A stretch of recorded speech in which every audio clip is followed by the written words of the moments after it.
Halo guys, balik lagi sama gue di Gojam. Dan guys, hari ini gue mau bahas topik yang menarik nih guys. Jadi ada orang ya, ada lebih dari satu orang ya yang kritik gue habis-habisan gara-gara gue ngomong yang gak bagus tentang Ublo gitu ya. Nah ini ada salah satunya yang hari ini gue mau bahas deh ya, karena ini menurut gue komennya yang paling bagus nih gitu ya.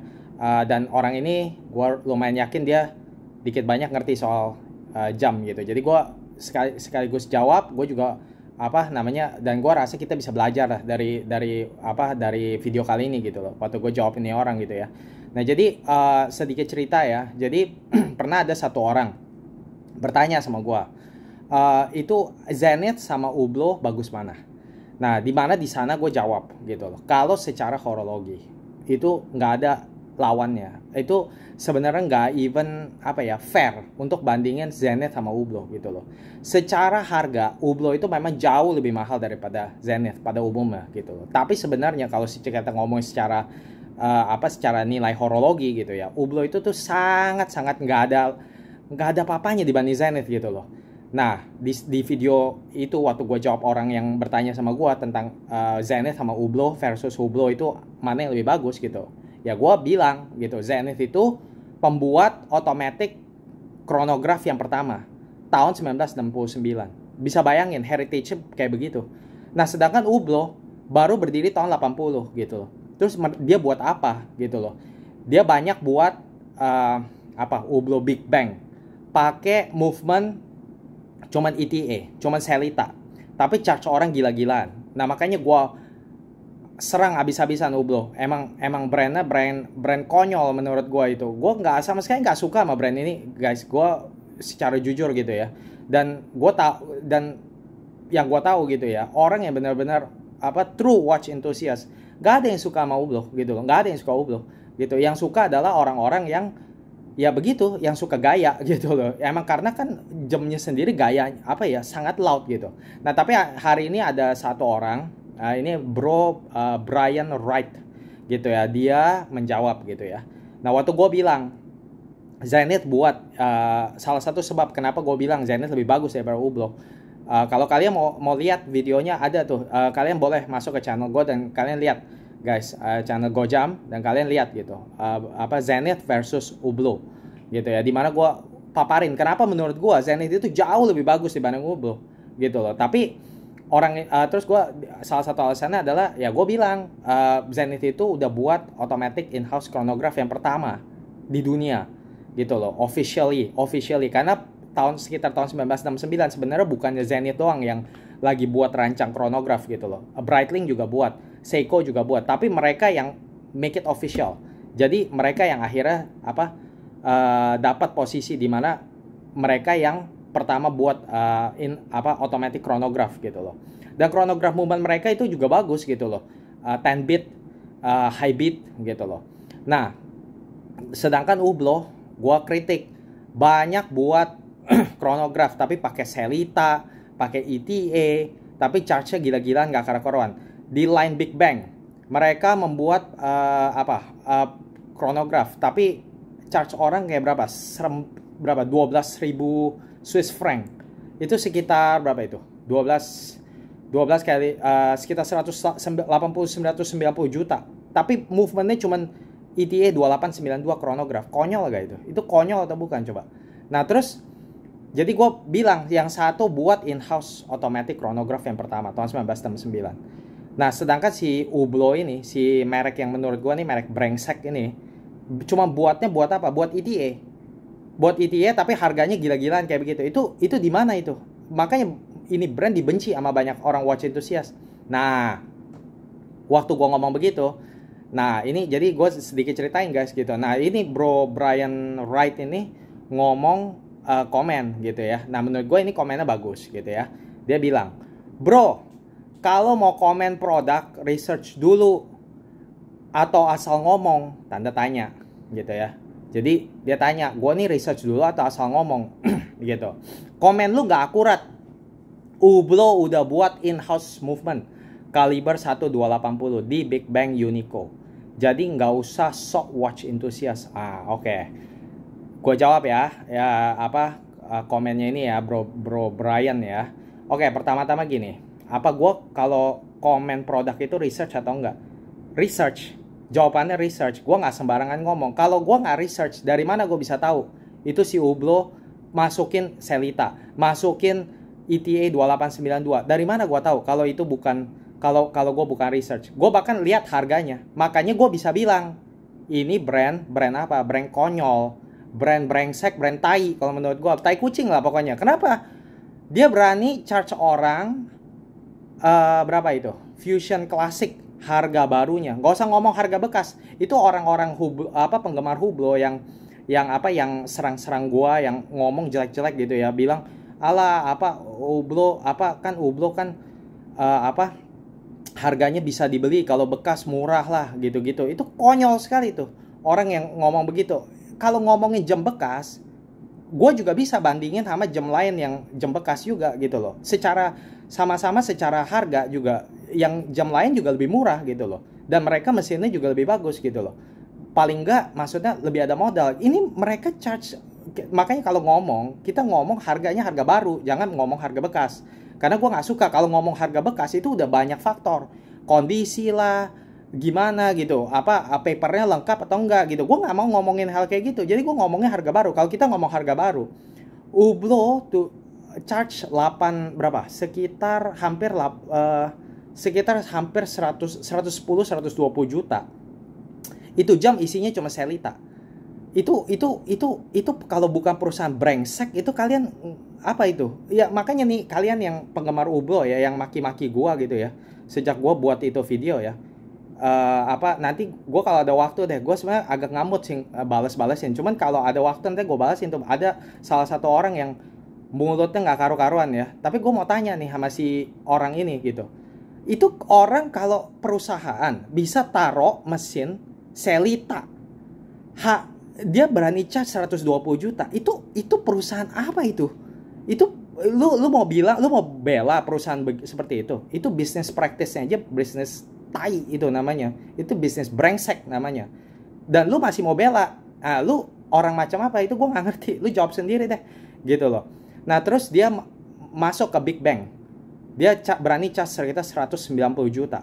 ETA kali ini bukan Selita lagi, 2892. Nah, lu gimana gua orang yang kalau orang yang nggak ngerti ya ya bela-belain aja. Hublot bilangnya katanya movementnya kuat lah, apalah, goblok bener-bener. Movementnya kuat, gak ada hubungannya movement kuat. Tapi oke, sebelum lari kemana-mana, nanti gua jawabin satu-satu. Jadi gini, gua jawabannya adalah gua research, bro Brian ya. Kalau gua nggak research, dari mana gua tahu ini orang, ini perusahaan taruh movement Selita charge 110-120 juta. Dari mana gue tahu kalau gue nggak research? Pasti gue research dong. Bahkan gue tahu dia taruh di Big Bang. Begitu naik dikit dari Selita ke ETA yang lebih bagus dikit, dia naik lagi harganya bisa 180-190 juta. Nah itu gue dari mana kalau gue nggak tahu? Dari mana gue tahu kalau misal gue nggak research? Ya pasti gue research dong. Nah terus udah gitu, gue bahkan tahu dia bisa buat tourbillon gitu ya, walaupun itu konyol sekali, dia charge sampai miliaran. Makanya gue nggak ngomong gitu loh, gue nggak ngomong satu-satu gitu. Nah tapi lu punya komen ini bagus, gue jujur ngomong bagus sekali. Dari semua komen orang-orang yang nyerang-nyerang gitu ya, komen lu ini menurut gue adalah komen yang, makanya gue mau bahas lu punya komen yang paling pertama. Karena menurut gue komen lu ini menunjukkan lu orang yang terpelajar, lu ngerti soal jam gitu. Nah makanya gue jawab. Oke. Jadi udah gue jawab ya, research dulu atau enggak? Ya pasti research. Kalau gue nggak research, gue mana mungkin bisa tahu semua yang gue ngomong itu gitu loh. Bahkan gue bisa sampai research itu historinya Hublot gitu-gitu. Itu karena gue research dulu gitu. Gue nggak sembarangan ngomong gitu. Heritage-nya emang pendek sekali ini company. Baru berdiri tahun 1980. Apa yang mau dibanggain? Nah terus yang orang-orang penggemar Hublot ini kayak orang udah setengah gila gitu ngomong, wah Hublot kayaknya bagus banget. Apanya bagus sih? Baru berdiri tahun 1980. Nah nanti gue bicara ini deh. Kadang-kadang gue terlalu banyak yang mau bicara ya guys, sampai gue jadi kayak kepotong-potong. Mendingan gue fokus dulu deh. Oke, sekarang kita bahas dulu ya movement kaliber 1280 yang bro Brian ini ngomong gitu ya. Oke, emang bener bro. Hublot itu emang udah buat movement kaliber 1280. Ini movement gue akuin ini Hublot buat dari ground up, jadi bener-bener dari nggak ada jadi ada gitu ya. Ini bener-bener movement in-house sendiri. Oke, gue akuin itu memang boleh dibilang oke, itu bagus. Movementnya sendiri kalau dari yang gue baca ya nggak ada masalah, katanya kuat. Terus power reserve sekitar berapa, 70 jam ya kalau nggak salah, 70 atau 75 jam. Column wheel chronograph, jadi ya bagus gitu loh. Terus udah gitu juga ada flyback mechanism gitu ya, jadi bisa dipencet terus dia bisa kayak nggak usah reset gitu, bisa langsung ini gitu loh, bisa langsung reset tanpa harus stop chronograph gitu, flyback. Jadi bagus gitu ya. Nah tapi bro gini, jawaban gue begini, iya memang dia udah bisa buat in-house chronograph ya, tapi gue mau kasih tahu dulu gini ya, ini menurut pendapat gue, Hublot ini dia berdiri tahun berapa? Tahun 1980. Oke. Nah, tahun 1980 sampai sekarang itu tuh umurnya baru berapa? Baru sekitar 41 kan? 41 tahun dong, tahun 1980 dong. Terus di tahun, dan ini brand kenapa dia bisa sukses banget. Nah, salah satu sebab gue percaya kenapa Hublot bisa sangat sukses kalau kita balik ke masa lalu ya, itu adalah karena ada orang yang namanya Jean-Claude Bivet, orang Prancis. Dan ini orang terkenal banget di dunia horologi. Orang ini adalah orang di balik kesuksesan Blancpain sama Omega. Blancpain yang brand udah mati kayak begitu dia bisa bangkitin. Terus Omega itu juga dia yang bikin sukses. Itu Omega kita bisa lihat, salah satu sebabnya kenapa dia bisa sukses, Omega bisa terkenal adalah karena dia promo melalui film James Bond. Itu dari orang ini, ternyata orang Jean-Claude Bivet. Ini orang pintar sekali, ini businessman unggul, handal, ahli gitu. Nah, dia pernah menjadi CEO-nya Hublot tahun 2004. Baru menjabat jadi CEO Hublot tahun 2004. Dalam 4 tahun 2008 Hublot dicaplok sama LVMH ya, Louis Vuitton ya kan, grup gitu ya. Nah, ini grup juga sangat sukses. Sekarang salah satu orang paling kaya di dunia ini adalah CEO-nya kan, CEO-nya LVMH gitu. Pernah berapa bulan lalu kalau nggak salah ya, ingat ya, dia orangnya itu menjadi orang terkaya satu dunia gitu. Tapi sekarang kayaknya udah enggak lagi, karena namanya orang kaya itu selalu silih berganti gitu loh. Tapi dia pernah baru berapa bulan lalu menjadi orang paling kaya satu dunia gitu loh, CEO-nya gitu, atau pokoknya CEO-nya LVMH lah gitu. Nah, jadi bisa dibayangkan LVMH ini benar-benar grup yang ya kita udah tau lah, Louis Vuitton gitu ya, itu kan grup konglomerat yang sukses sekali gitu kan. Tiffany & Co aja sekarang udah dicaplok sama dia gitu kan. Nah, itu dia caplok Hublot. Nah, jadi bayangin udah udah dicaplok sama grup kaya kayak LVMH. Nah, tahun 2008 dicaplok. Nah, sebelum tahun 2008 dipegang sama Jean-Claude Bivet. Nah, itu dia yang berhasil naikin Hublot kayak orang gila. Jadi populer sekali. Dia deketin artis-artis, dia kasih itu jam Hublot. Makanya gue ada baca dia pernah ke Cina, dia kasih Jet Li pakai. Nah, jadinya apa? Brandnya sangat terkenal. Gue jujur ngomong, Hublot itu sukses sekali kok. Gue harus ngomong, walaupun gue nggak suka sama ini brand, tapi gue akuin ini brand sukses. Tapi buat gue, Hublot itu tuh kayak fashion brand. Menurut gue itu nggak nilai horologinya tuh nggak tinggi menurut gue gitu loh. Nah, tapi balik ya ke poin yang kita lagi bicara ya soal movement caliber 1280. Nah, tahun 2008 dia diambil sama LVMH ya. Nah, habis diambil sama LVMH, otomatis apa? Otomatis perusahaannya jadi kaya. Karena sekarang di belakangnya dia ada grup konglomerat kayak LVMH backup dia. Betul gak? Dulu kan bukan. Dia cuma merek biasa aja, independen. Sekarang dia udah di bagian jadi dari corporation yang besar seperti LVMH seperti itu. Nah, duit udah mulai banyak. Nah, kebetulan Hublot ini juga merek yang sebelum dicaplok sama LVMH ya, merek yang ngetop, merek-merek yang kayak fashion begitu kan. Nah, makanya LVMH ya, namanya perusahaan begitu, corporation. Mereka tuh gede, bukannya gede karena goblok. Mereka tuh perusahaan pinter. Banyak duit, pinter. Akhirnya gimana? Mereka juga akhirnya tahu banyak orang-orang yang kritik Hublot karena apa? Sampah, charge orang gila-gilaan, harganya nggak karu-karuan, 100 juta berapa juta, gue nggak tahu lah harganya kalau di tahun 2004 gimana gitu loh, tapi yang pasti mahal gitu loh. Nah, tapi apa? Movementnya cuman Selita, movementnya cuman apa itu namanya, ETA.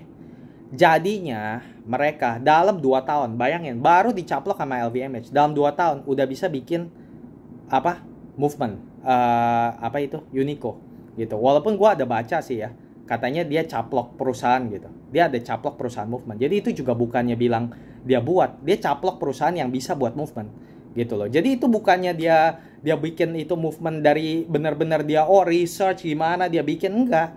Dia dari yang gue baca dia caplok perusahaan gitu. Terus dalam 2 tahun dia langsung keluar tuh movement gitu. Ya tapi nggak peduli lah, mau dia caplok perusahaan lain kayak atau dia benar-benar buat dari awal, gue nggak peduli. Tapi gini bro, yang gue mau, kenapa gue cerita panjang lebar tentang sejarahnya, gue tuh cuma mau kasih tahu begini. Yang gue gini ya, ngomongnya gimana ya, gue tuh dari dulu kan gue udah bilang ya, gue tuh sebenarnya dari kemarin-kemarin begini loh.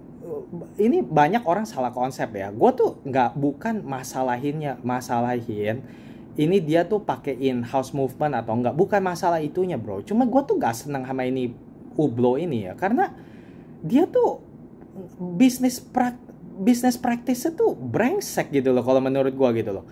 Sekarang dia waktu di tahun 2008 waktu LVMH caplok dia, banyak orang tuh yang udah kritik Hublot gitu. Oh ini brand tuh apa, brengsek gitu loh. Kayak yang gua ngomong gitu loh. Apa ETA, terus udah gitu caca orang gila-gila. Nah, gua tanya sekarang. Saat itu juga tahun 2008 kalau lu masih ingat gitu ya. Itu jangankan Hublot, semua brand yang lain-lain itu udah mulai bergerak tuh ke arah apa? Buat in-house karena trennya emang ke sana. Nah ini kalau ngomong gini memang panjang gitu ya. Nah itu pun di-trigger sama siapa? Sama Swatch Group. Swatch Group waktu itu mau berusaha untuk restrict itu, akses ke ETA. Makanya banyak perusahaan-perusahaan jam akhirnya mau coba mulai, bikin in-house, bikin movement sendiri gitu. Bahkan Patek Philippe mulai bikin chronograph pertama kalinya tahun 2006. Abis itu yang buat otomatis, abis itu yang manualnya dia bikin tahun 2008. Nah jadi arahnya memang saat itu adalah perusahaan-perusahaan ini banyak mau bikin in-house movement gitu. Nah, Hublot pas kebetulan dicaplok tahun 2008, duit udah banyak. Nah, lihat orang lain semua bikin in-house. Ya udah dia bikin in-house. Nah, jadi maksud gue ngomong begini apa? Maksudnya adalah apa? Ya gini, dia bikin kaliber 1280 Big Bang. Iya, oke. Itu gak ada masalah. Gue nggak jelekin movement. Nah, movement ini juga oke kok. Gue lihat juga bagus kok. Automatic chronograph, automatic column wheel chronograph gitu ya.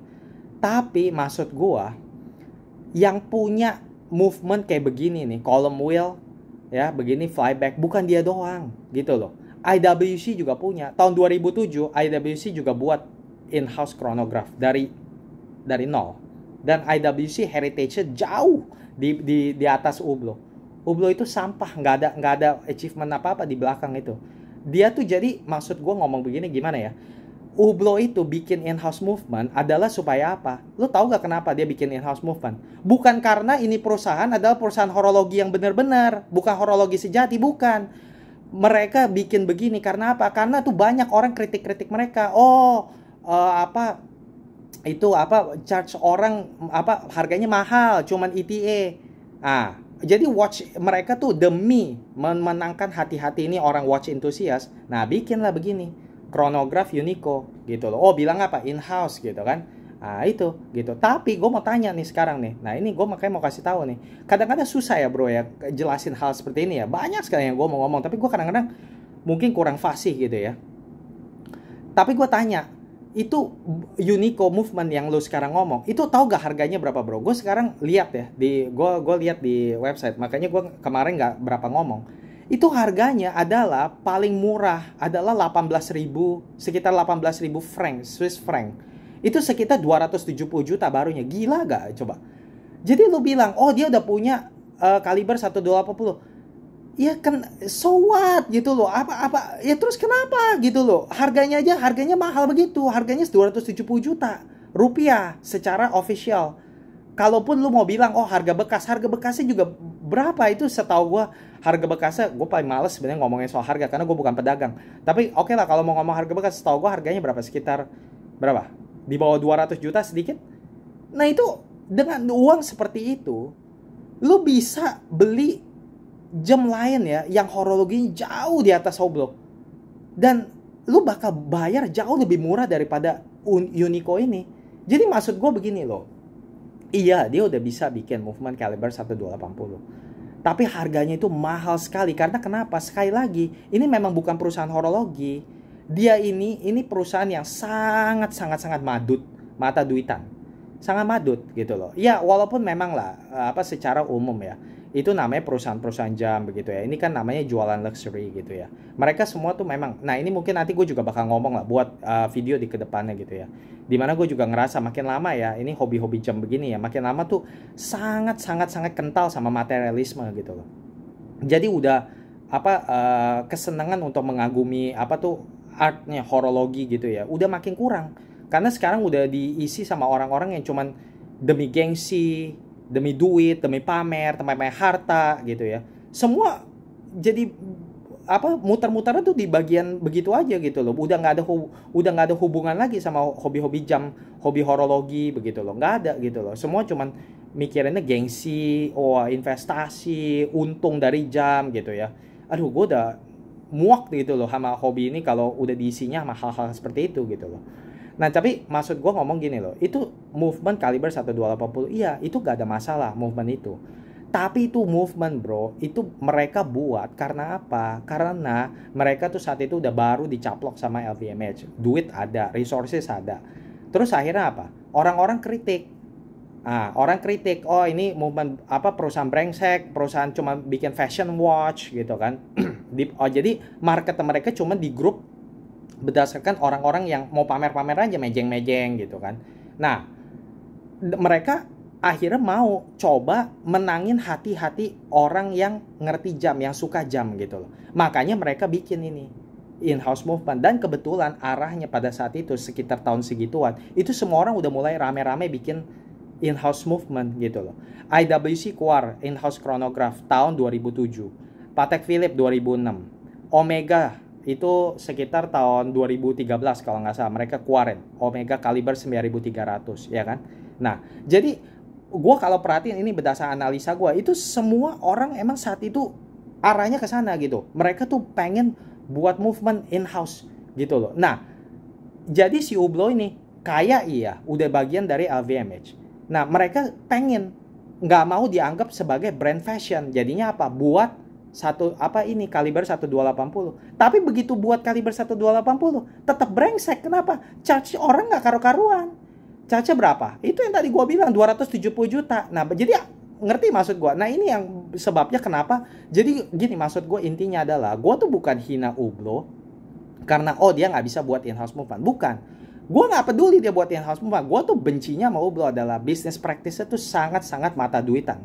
Ini perusahaan sangat mata duitan gitu ya. Dan udah gitu target marketnya, target customernya itu adalah orang-orang yang cuma mau nampang kebanyakan gitu loh. Nah waktu buat Uniqlo ini mereka coba menangin orang-orang yang ngerti jam gitu loh. Wah ini nih gue udah bisa nih buat in-house movement nih. Jadi jangan ngomongin kalau gue nih adalah cuma perusahaan yang cuma bisa buat jam, yang buat mejeng doang gitu loh. Jadinya makanya mereka buat movement Uniqlo ini untuk menangin orang-orang yang ngerti jam gitu loh, watch enthusiast gitu loh. Nah kalau mereka bisa menangin hatinya watch enthusiast, ya marketnya kan makin tambah. Karena sekarang mereka bisa dapat pembeli dari watch enthusiast, mereka bisa dapat pembeli dari orang-orang yang mejeng-mejeng doang gitu loh. Ngerti maksudnya? Nah gue nggak suka kayak begitu gitu loh. Sedangkan kalau kita lihat perusahaan-perusahaan jam yang lain gitu, mereka tuh nggak ada pengen coba ambil orang-orang yang cuma mau mejeng-mejeng, enggak gitu loh. Walaupun gue tahu kalau perusahaan udah makin sukses, mereka tuh akan mulai jadi begitu deh, mulai jadi madutnya keluar gitu loh. Tapi zaman-zaman dulu nggak ada kayak begitu. Mereka makanya perusahaan-perusahaan yang udah tua, mereka buat jam gitu loh. Makanya zaman dulu horologi itu dipenuhi dengan orang-orang yang sebenarnya seneng sama Jam ya karena mereka senang jam, karena senang sama watchmaking, bukan kayak sekarang pakai jam supaya prestise lah, buat pamer gitu loh. Udah beda gitu loh ceritanya. Nah, jadi makanya nggak ada yang kayak Ublo. Marketingnya gimana? Wah, bayar itu artis-artis kayak orang gila gitu loh. Ya walaupun sekarang brand-brand lain mulai agak ikut-ikutin gitu. Tapi dulu-dulu kan nggak terlalu kayak begitu gitu loh. Nah, ini Ublo ini salah satunya nih yang sangat-sangat begitu strateginya gitu loh. Jadi menurut gue tuh ini jam ya. Jadi bukannya masalah gue kritik Ublo itu bukan karena dia nggak bisa buat jam nggak bisa buat in-house movement, tapi karena menurut gue itu sangat overpriced gitu loh, sangat overpriced gitu loh. Movementnya kaliber 1280 Uniqlo ya kan 270 juta bro. Dengan 270 juta gue bisa bangun ya chronograph collection, small chronograph collection. Gue bisa beli Speedmaster, gue bisa beli Speedmaster, gue bisa beli Breitling Navitimer, gue bisa beli Zenith, El Primero. Itu 3 harganya tuh harga itu Hublot Big Bang Uniqlo. Nah, mendingan mana? Jadi waktu orang tanya sama gue gitu, nah gue mau tanya, lebih mending mana? Lebih mending beli satu Hublot Uniqlo atau bisa beli Zenith, Breitling, Speedmaster. Coba dikabung tuh. Kalau gue mendingan beli aja yang 3 itu gitu. Gue bisa langsung dapat small chronograph collection. Udah nggak usah itu jauh lebih memuaskan gitu loh. Secara horologi juga jauh sangat jauh lebih respectable daripada beli Hublot ini gitu loh. Jadi bukan masalah dia bisa atau enggak buat in-house movement, bukan itu poinnya. Poinnya adalah ini perusahaan adalah perusahaan brengsek ya, dimana dia buat movement in-house pun itu cuma gara-gara pengen ikut-ikutan aja gitu loh, supaya mereka, dan arahnya kan saat itu kan begitu. Makanya gue tadi jelasin sedikit, gue ceritain sejarahnya sedikit. Itu arahnya adalah begitu pada saat itu gitu loh. Banyak perusahaan udah mulai buat in-house ya, dia nggak mau ketinggalan gitu loh, apalagi baru dicaplok sama LVMH. Nah makanya mereka akhirnya bikin, dan akhirnya begitu bikin ya udah deh, jadi jadi berharapnya supaya bisa dapat watch enthusiast bisa mau sama mereka gitu. Padahal brengsek gitu loh, nggak ada orang yang mau sama mereka, tetap biar gimana gitu, karena ini perusahaan jorok, sangat jorok gitu loh. Dan udah gitu ya, udah selain mahal ya, Bro Brian ya, udah gitu juga begini loh. Nah sekarang ini hampir kelupaan ya sebelum gua tutup ya, begini. Kalau perusahaan-perusahaan yang jujur ya, ini salah satu nih, kenapa gue bilang nih bisnis praktisnya ini perusahaan brengsek ini perusahaan brengsek ini. Kenapa ini perusahaan gue bilang jijiin banget ini bisnis praktisnya. Dia udah buat kaliber 1280. Gue mau tanya, kenapa dia masih jualan? Itu gue kemarin baru lihat tuh website dia gitu ya. Ada dia baru keluarin jam-jam baru lah, new gitu. Kenapa jam-jam barunya masih pakai ETA? Kenapa? Nggak, makanya ini yang gue bilang nih, kalau orang yang nggak ngerti jam ya, atau yang pikirannya nggak tajam, nggak terlalu analitis, itu akan bisa bikin in-house, bisa bikin in-house, bagus. Mereka tuh, gue tanya, mereka udah bisa bikin nih Uniqlo seperti lo bilang kaliber 1280, kenapa masih jualan ETA? Dia masih keluarin jam-jam yang baru-baru, tapi isinya cuma ETA dan harganya nggak karu-karuan. Mereka charge berapa itu? Gue lupa lah. Mahal lah, 100 jutaan, 200 juta kali, gila itu. Apalah, udah gitu desainnya juga aduh nggak karu-karuan itu Hublot tuh. Begitu sangat-sangat sangat loud gitu loh desainnya tuh. Makanya targetnya adalah orang-orang yang cuma mau pamer, yang cuma mau gaya-gayaan doang gitu loh. Dan banyak dari mereka yang sebenarnya nggak ngerti jam, nggak ngerti horologi, nggak ngerti watchmaking, cuman taunya mau gaya-gayaan doang, cuma mau taunya prestise gitu loh. Nah itu makanya target market buyer tuh seperti itu gitu loh. Nah makanya sekarang gue tanya nih Bro Brian nih, lu coba jawab nih ya. Dan orang-orang yang marah-marah nih, kayak kemarin gue ngomong jelek-jelek tentang Hublot, itu kenapa itu mereka udah buat in-house movement kaliber 1280, kok masih pakai ETA buat jam-jam barunya mereka? Kenapa? Nah ini kalau bukan perusahaan goblok, ini apa? Ini perusahaan brengsek ini dong. Kalau kita ngerti konsepnya, itu perusahaan-perusahaan jam itu bikin in-house movement adalah kenapa? Supaya mereka nggak pakai movement generik seperti ETA, betul dong? Banyak kan yang nggak begitu kan? Ya misalnya apa? Tudor dulu pakai ETA, akhirnya sekarang udah bisa bikin in-house, ya udah nggak pakai ETA. Ya memang yang bagian yang line-line bawahnya itu ya memang dia masih pakai ETA gitu. Tapi kita liatin aja yang bagian-bagian atasnya black apa yang jam-jam utamanya gitu udah pakai in-house semua gitu loh. Yang pakai ETA itu harganya cuma berapa? Itu cuma harganya paling 20 jutaan, 30 jutaan gitu loh. Nah, sedangkan ini Ublo masih terus pakai ETA dan harganya ratusan juta. Itu kan kalau bukan mata duitan apa itu namanya? Iya dong. Gitu loh, aduh gue benar-benar nggak ngerti ya mesti ngomong gimana ya. Gue bisa ngomongin soal beginian ya guys ya 1 jam gitu loh tentang goblok dan brengseknya Ublo ini gitu. Dan gilanya lagi adalah masih banyak banget orang yang nggak ngerti apa-apa gitu ya, terutama fans-fansnya yang belain ini brand nggak habis-habis. Sampai ada orang bisa bandingin Zenith sama Ublo, dibilang Ublo lebih bagus, itu kan udah nggak bener itu.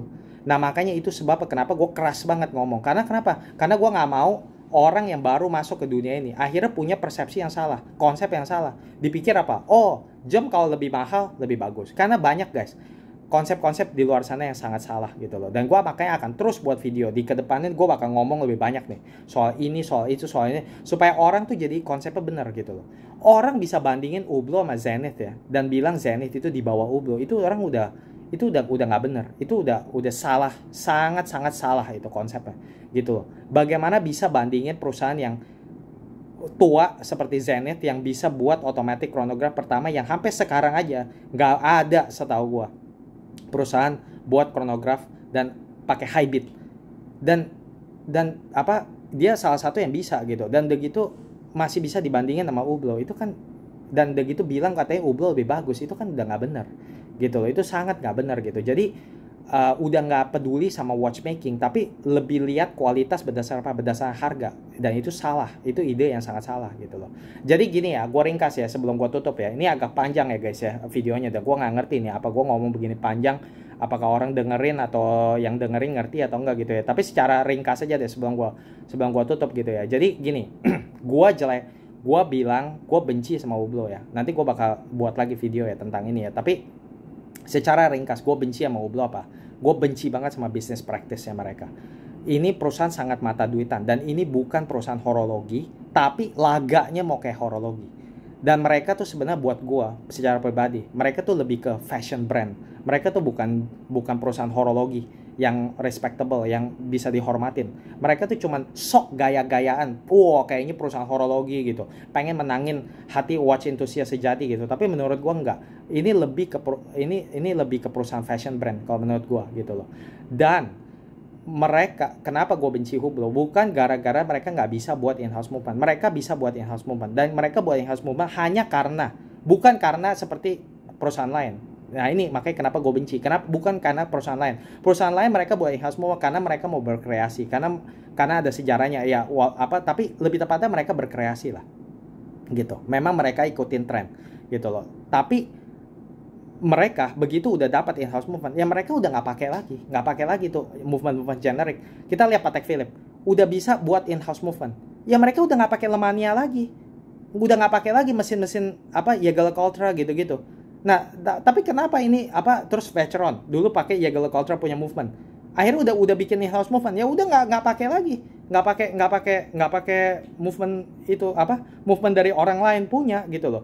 Nah tapi kalau si udah nggak jualan lagi movement generic gitu loh, kayak Patek Philippe dulu pakai Lemania, udah pakai in-house ya nggak jualan Lemania lagi. Nah tapi kalau si Hublot ini brengsek, udah ada Uniqlo, kenapa masih pakai masih jualan jam yang pakai ETA tapi cacoran 100-an juta, kan gila itu. Makanya dari caranya do bisnis aja kayak begini, itu aja udah membuktikan bahwa mereka tuh bukan perusahaan horologi, mereka perusahaan mata duitan, dan cuman bisanya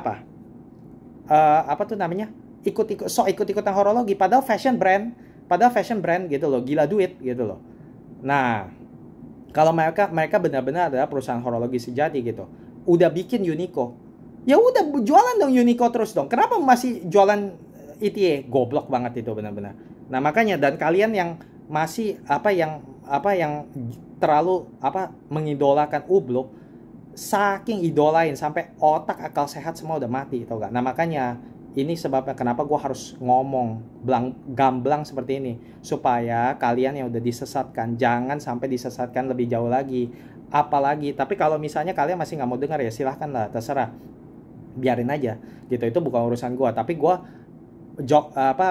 tugas gue adalah kasih tahu yang benar gitu, dan supaya orang yang baru mau masuk gitu jangan sampai tersesat gitu, mereka bisa belajar dari sini gitu. Oke, gini aja deh ya, Bro Brian ya, kayaknya gue udah ngomong terlalu panjang ya. Kalau ngomong terlalu panjang gue takut nanti malah jadi ngawur kemana-mana dan akhirnya jadi belum tentu lu ngerti gitu ya. Nanti takutnya jadi nggak ngerti, jadi bingung gitu ya. Tapi sekali lagi ya, jadi bukan gara-gara mereka nggak bisa buat, gue benci Ublo dan gue kritik Ublo bukan karena mereka nggak bisa buat in-house movement. Jadi permasalahannya bukan di sana. Mereka bisa buat in-house movement pun itu mereka bukan mereka cuma itu munafik gitu loh. Cuma gara-gara cuma mau dapetin market yang lebih tambah. Udah gitu juga ya karena mereka baru aja diambil sama LVMH, banyak duit gitu, dan saat itu trennya emang lagi begitu gitu, jadi mereka ikut-ikutan lah gitu, mereka mau sukses kan. Ini perusahaan mau cari duit, sangat-sangat money oriented gitu loh. Nah udah gitu juga dan gue bencinya lagi adalah ya mereka udah bisa bikin Uniqlo juga tetap jualan ETA juga masih gitu kan. Nah ini kan membuktikan brengseknya ini perusahaan kan. Nah udah gitu juga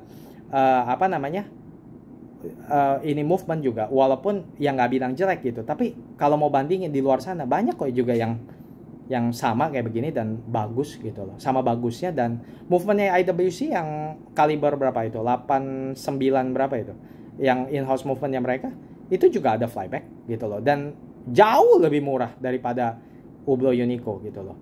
Nah terus dengan harga Hublot Uniqlo lu bisa beli banyak movement chronograph di luar sana yang jauh lebih ikonik gitu, jam-jam chronograph di luar sana yang jauh lebih ikonik gitu loh. Jadi intinya gimana ya, Hublot itu ya charge lu kayak orang gila, tapi kualitas yang dia kasih ke lu itu sebenarnya sampah gitu loh. Jadi jangan ngomong ke gua, oh dia udah bikin Uniqlo movement gitu, oh jadi gimana, jadi gua harus respect gitu, jadi gua harus hormatin mereka. Enggak gitu. Ini perusahaan brengsek, perusahaan yang mata duitan, perusahaan yang bukan perusahaan horologi, perusahaan fashion brand, lebih ke fashion brand. Bikin movement cuma ya ikut-ikutan aja, pengen kelihatannya jadi kayak perusahaan gue nih benar-benar perusahaan horologi nih yang harus di take seriously gitu, padahal sih perusahaannya perusahaan konyol lah menurut gue gitu loh ya. Jadi gitulah tanggapan dari gue ya, ini agak sedikit panjang, maaf ya. Kalau misalnya ada yang lu tetap nggak setuju, nggak apa-apa bro, gue seneng banget kalau kita bisa diskusi, karena gue sendiri salah satu alasan kenapa gue buat channel seperti ini adalah karena gue pengen menyalurkan passion gue di dunia horologi gitu. Jadi kalau misalnya emang nggak puas sama penjelasan ini atau ada yang masih nggak setuju, langsung aja tulis komen gitu ya. Nanti gue akan coba reply lagi gitu. Kalau misalnya nggak ada yang nggak puas gitu. Oke, gitu aja kali guys ya. Udah kepanjangan. Makasih ya guys sudah nonton. Semoga kalian menikmati jawaban video kali ini untuk jawaban-jawaban yang gue berikan. Jaga kesehatan senantiasa, walaupun kasus kasus virus udah menurun, tapi bukan berarti kita tuh udah lepas. Jadi kalian tetap harus jaga kesehatan, jaga kebersihan gitu ya guys ya. Oke, makasih guys sudah nonton, bye bye.